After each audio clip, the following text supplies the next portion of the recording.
பேரும் அல்லும்படி 6 முதல் 60% வரை ஆடி தள்ளுபடியுடன் சூப்பர் சரவணா ஸ்டோர்ஸ், சென்னை, மதுரை, கோவை. இப்ப இருக்க நடிகைகள்லாம் பாத்தீங்கன்னா எதுவும் எலும்பு கூடு மாதிரி ஆயிட்டே இருக்காங்களே சார். ஏதுமா நடிகை சினிமாவே இல்லை, இப்போ போய் நடிகை கிடிகைங்க. ஒரு மிகப்பெரிய நடிகரை வச்சு ஒரு பெரிய கம்பெனியை வந்து ஒரு 6-7 படம் எடுத்துச்சு. ஒன்று கூட ஒரு வாரம் கூட ஓடல. ஆனால் விளம்பரத்தில் என்ன போட்டாங்கன்னா 3 காட்சிகளில் 300 கோடி ரூபாய் வச்சுலாம் போட்டு விளம்பரப்படுத்துகிறாங்க. இன்றைக்கி ஒரு ஞாயிற்றுக்கிழமையில் அந்த படங்கள் தான் ஓடிக்கிட்டு 2 வருஷமாக ஓடும். என்ன படம்? அதுக்கப்புறம் பொன்னியின் செல்வன் ஒரு படம் வந்தது. நான் அந்த கல்கி எழுதின கதையாக நினச்சிக்கிட்டு நான் பாட்டுக்கு போயிட்டேன். அங்கே போனால் அது பாகுபலியை தமிழில் எடுத்துருக்குறாங்க. சினிமாவே இல்லைன்னு சொல்லிட்டு இருக்கிற இல்லாத ஒரு தொழிலை பற்றி பேசிக்கிட்டு.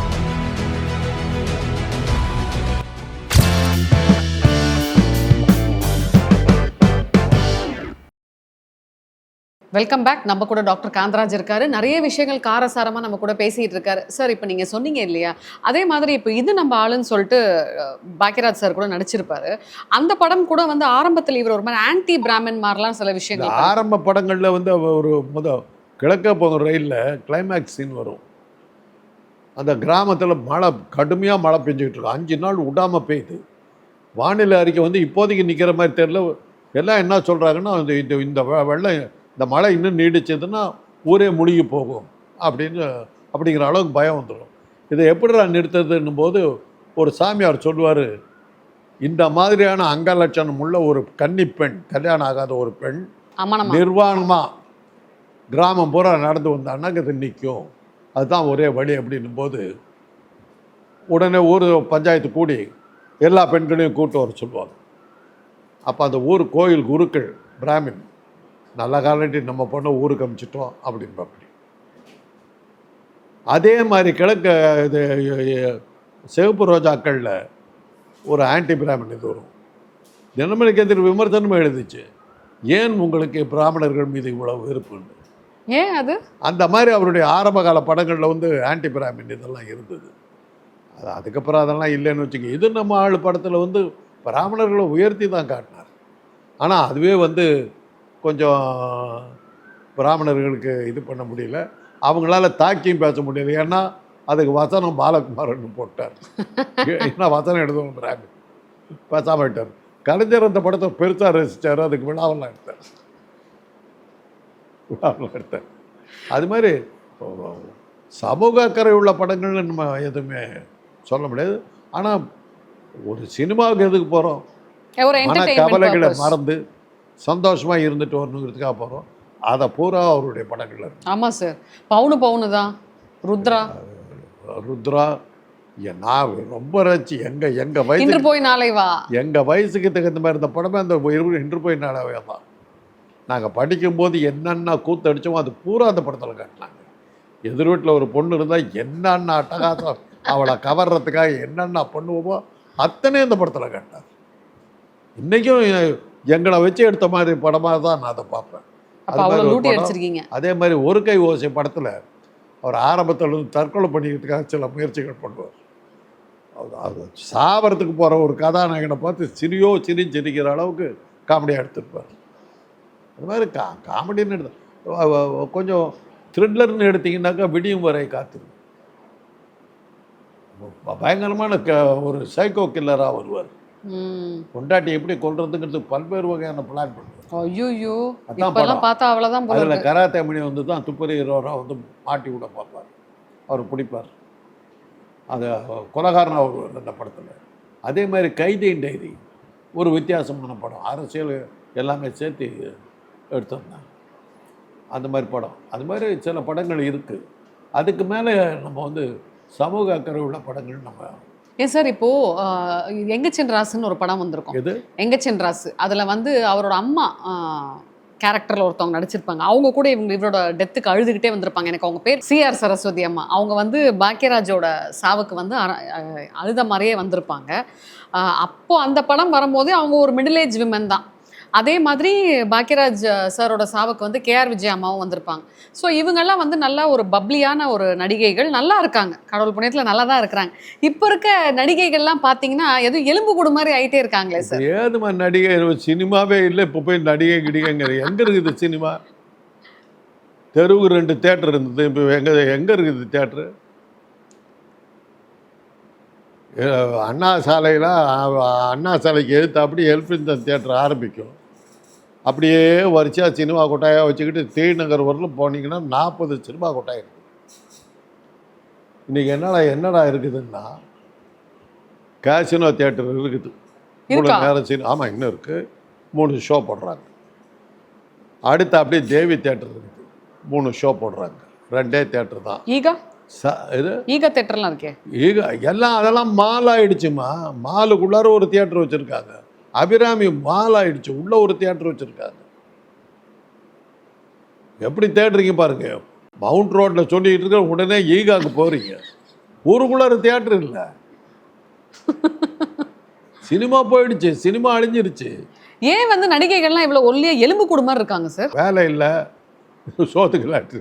அப்படி இல்லையே, நல்லா செழிப்பா இருக்காங்க, திடீர்னு ஏதோ இன்ஜெக்ஷன் பண்ணி ஒல்லியாடுறாங்க. காலத்தில் தமிழ் படங்களில் வந்து கதாநாயகியா வரணும்னா கொஞ்சம் உடம்பு பூசணும், ஆமா, அப்போதான் பார்ப்பாங்க. அங்க லட்சணத்தோட நல்லா இருக்கணும். அதனால தான் ஹேமா மாலினி போன்றவர்களுக்கு வந்து தமிழ் படத்தில் வாய்ப்பே கிடைக்கல.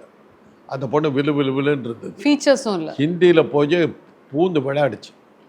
தமிழ் அந்த பொண்ணுக்கு சான்ஸே கொடுக்கல யாரும். தமிழ் ஃபீச்சரே இல்லையே சார். அது நம்ம ஊருக்கு கொஞ்சம் உடம்பு பிடிச்சா அப்படி இருக்கணும். நம்ம ஊருக்கு ஸ்ரீபிரியா தான் சரியாக இருந்தாங்க, அவங்க அழகு. அது மாதிரி அந்த உடம்பு நமக்கு வேணும். அந்த மாதிரி நம்ம ஆந்திரா கர்நாடகா நம்ம தெற்கு பகுதியே அந்த மாதிரி தான் நம்ம இருந்தோம். அது மாதிரி நம்முடைய சாய்ஸ் இந்த மாதிரி. இப்போது சார்ல்ஸ் பிரான்சன் ஒரு ஆக்டர், ஹாலிவுட் ஆக்டர், நம்ம ஊரில் லைட் பாயாக கூட வச்சுக்க மாட்டாங்க. ஏன்? முகம் கரடு முன்னடாக இருக்கும், ரக்கடாக இருப்பாரா? ரக்கட். பட் ரொம்ப டாப் ஸ்டார், ஹாலிவுட் ஸ்டார் வந்து அழகான முகம்னு எடுத்தீங்கன்னாக்கா ராபர்ட் டெய்லர் ஒருத்தர் தான். மற்றவெல்லாம் மனுஷ மாதிரியே இருக்க மாட்டான். கிளார்க் கேபிள் கிங் ஆஃப் ஹாலிவுட்னு பேர். நம்ம ஊரில் எக்ஸ்ட்ராவாக கூட போட மாட்டாங்க. அதெல்லாம் அந்தந்த ஊருக்கான இது. அவங்க வந்து ஆளை பார்ப்பாங்க, அந்த ஸ்டைலை பார்ப்பாங்க, அவ்வளோதான். அதனால் ஒரு சினிமாவில் நடிக்கிறதுக்கான லட்சணங்கள் வேறு. ஏன் சார், இப்போ ஒரே ஒரு சந்தேகம். இப்போ இந்த இன்ஜெக்ஷன்ஸ் எல்லாம் போட்டு உடம்ப ரொம்ப அதாவது அவங்க என்ன நினச்சிக்கிறாங்கன்னா, ரொம்ப ஒல்லியாக இருந்தால் வயசு கம்மியாக தெரியுன்றாங்க. ஆனால் ஓவர் ஒல்லியாக போய் அந்த எலும்புக்கூடு தோற்றம் மாதிரி வருது. இதெல்லாம் சைடு எஃபெக்ட் இருக்காது? அது ஸ்ரீபிரியா ஃபீல்டு விட்டு போனதுக்கு காரணம் அதுதானே. இழைக்கிறேன்னு சொல்லி இழைச்சி போய் ஓவராக இழைச்சி போய் காணாமல் போயிட்டார். கேஆர் விஜய் அப்படி தானே பண்ணாங்க. இழைக்கிறேன்னு சொல்லிட்டு இழைக்க போய் ஷூட்டிங்கில் வந்து மயக்கடிச்சு கொடுத்துட்டாங்க. அப்புறம் தான் சொன்னாங்க கொஞ்சமாக சாப்பிட்ற வழியை பாரு. அப்புறம் தான் அது சரியாச்சு. இந்த பொண்ணு இதெல்லாம் வந்து தேவையில்லாத விஷயங்க. அது அந்த காலத்தில் அப்படி இருந்தது. இன்றைக்கி சினிமாவே இல்லைன்னு போது இப்போல்லாம் அதை பேசுறது அர்த்தம். ஓகே, கடைசியாக ஒரு கேள்வி. இப்போ சினிமாவில் ஒரு பெண்கள் வந்து கடைசி வரைக்கும் ஒரு ட்ரீம் குவீன் மாதிரி இருக்கணும்னா, அட்லீஸ்ட் ஒரு 5-6 வருஷத்துக்காவது அவங்க இருக்கணும்னா என்னென்ன விஷயங்கள் ஃபாலோ பண்ணணும்? முதல்ல சினிமா எடுக்கணும். எடுக்கிறத பாருங்கள். அதுக்கு அப்புறம் 5 வருஷம் சினிமா இருக்குதான்னு பார்ப்போம், அப்புறம் பார்ப்போம்.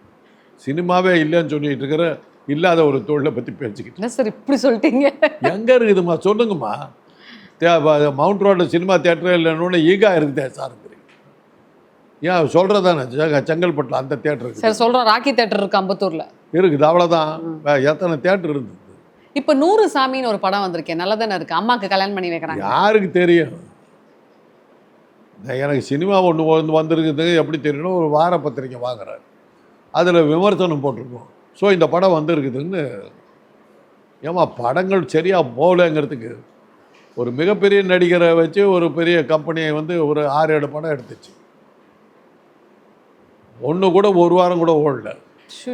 ஆனால் விளம்பரத்தில் என்ன போட்டாங்கன்னா 3 காட்சிகளில் 300 கோடி ரூபாய் வச்சுலாம் போட்டு விளம்பரப்படுத்துகிறாங்க. இன்றைக்கி ஒரு ஞாயிற்றுக்கிழமையில் அந்த படங்கள் தான் ஓடிக்கிட்டு இருக்குது. 2 வருஷமாக ஓடுது. என்ன படம்?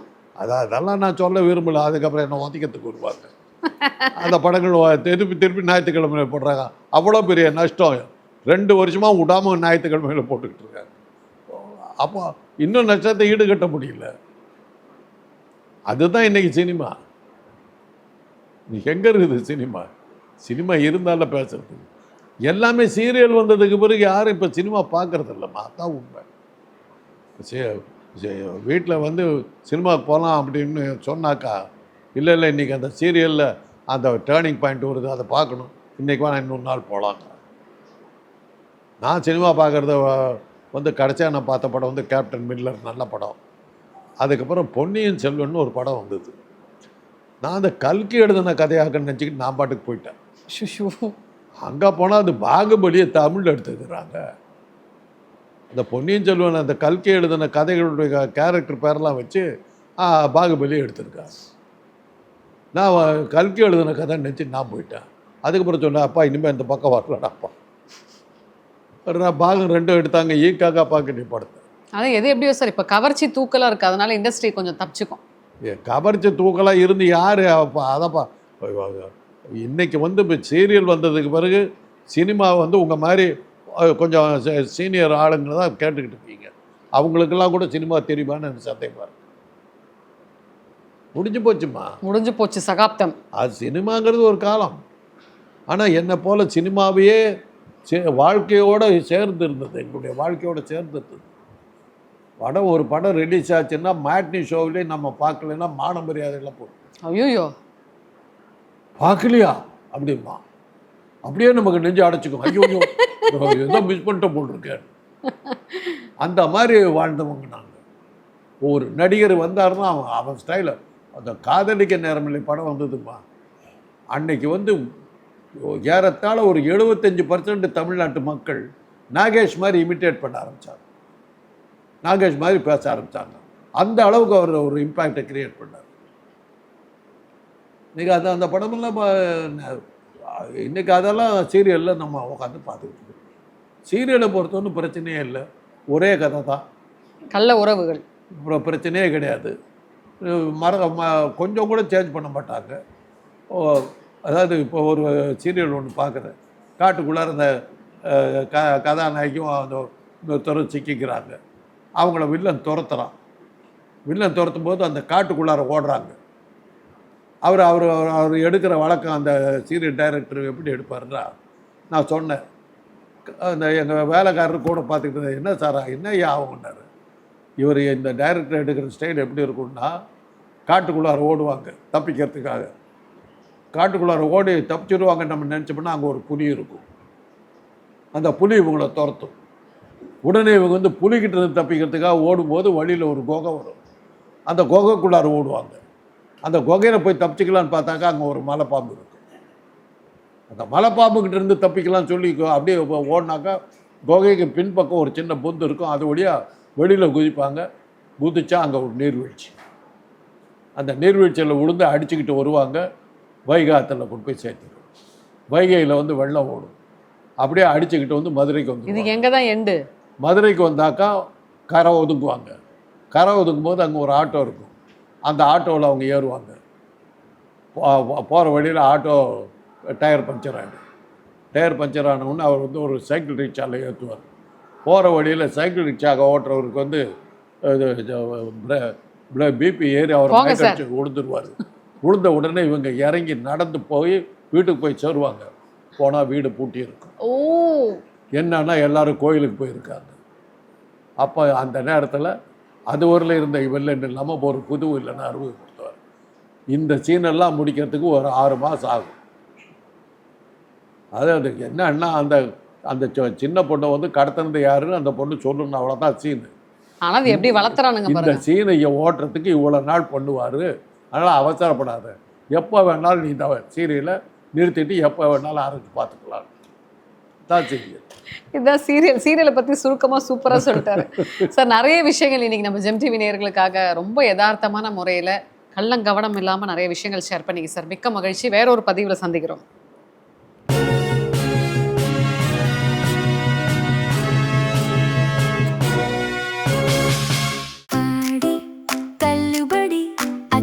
பேரும் அல்லும்படி 6 முதல் 60% வரை ஆடி தள்ளுபடியுடன் சூப்பர் சரவணா ஸ்டோர்ஸ், சென்னை, மதுரை, கோவை.